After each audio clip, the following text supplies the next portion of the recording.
Čau visiem, un īpašs sveiciens visiem Latvijas vecākiem. Es esmu 2 bērnu tēvs, kurš jau 6 gadus cīnās par saviem bērniem.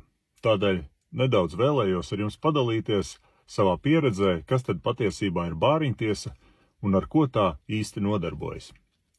Ja jums kādam šķiet, ka bāriņtiesa ir kāda labo laumiņa iestādīte, kura rūpējas par bērniem un viņu labklājību, kura glāb bērnus no alkoholiķu un narkomāņu ģimenēm, tad jūs smagi maldāties.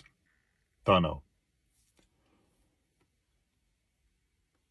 Realitātē, ar ļoti retiem izņēmumiem, šī ir represīva iestāde, kur izposta ģimenes, atņem bērniem bērnību, salauž bērnu dzīves, bērniem draud ar ieslodzīšanu bērnu namos, krīzes centros un svešās ģimenēs kādā Latvijas nostūrī.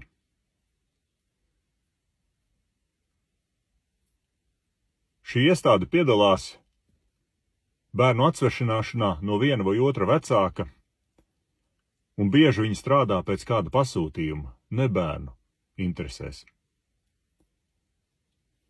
Bāriņtiesa ir iestāde, kurai piešķirta milzīga vara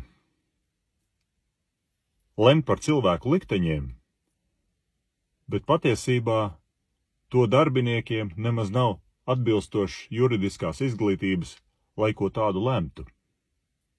Bāriņtiesa netū nav tiesa, tas ir tikai tāds arhaisks nosaukums no aizvēstures laikiem. Un šo visu es jums stāstu pēc savas personīgās pieredzes 6 gadu garumā un arī no citu vecāku pieredzes. Paldies jums par uzmanību!